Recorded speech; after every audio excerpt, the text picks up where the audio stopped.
Welcome to vidonko.com। আমি সঙ্গীতা, তোমাদের ম্যাথসের teacher. চলো দেখা যাক কি প্রবলেম আছে সলভ করার জন্য।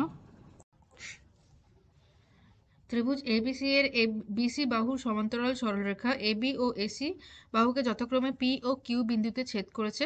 PB is equal to A Q, AP is equal to 9 একক, কিউসি ইজ ইকুয়াল টু 4 একক হলে পিবি এর দৈর্ঘ্য কত হবে হিসাব করে লেখো। তো প্রথমে তাহলে একটা আমরা ত্রিভুজ আঁকি। তো ত্রিভুজের নাম দেওয়া হলো এ বি সি। এবারে বিসি বাহুর সমান্তরাল সরলরেখা যেটা কিনা এবি কে পি এবং এসি কে কিউ বিন্দুতে ছেদ করেছে। বলা হচ্ছে পিবি মান এবং এ কিউ এর মান সমান। তো ধরি PB is equal to A Q equals to x. ঠিক আছে, PB is equal to x আর A Q is equal to x.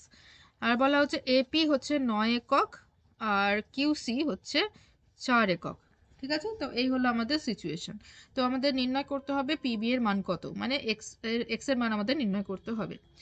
ঠিক আছে, তো আমরা জানি যে কোনো ত্রিভুজের যদি কোনো একটি বাহুর দ্বিতীয় বাহু সমান্তরাল সরলরেখা ত্রিভুজের অন্য দুটি বাহুকে সমানুপাতে ভাগ করে।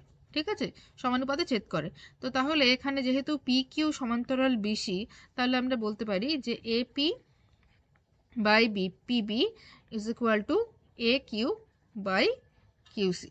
ঠিক আছে, তো এপি আছে 9, তো 9 by X is equal to X by 4। Cross multiplication করো, তো 36 is equal to X square, therefore X is equal to root over of 36 that equals to 6। তো 6 একক। তাহলে এক্স হলো আমাদের 6 একক। তাহলে পিবির মান বের করতে বলেছে, পিবি আমরা ধরেছি এক্স, তাহলে পিবি হলো 6 একক।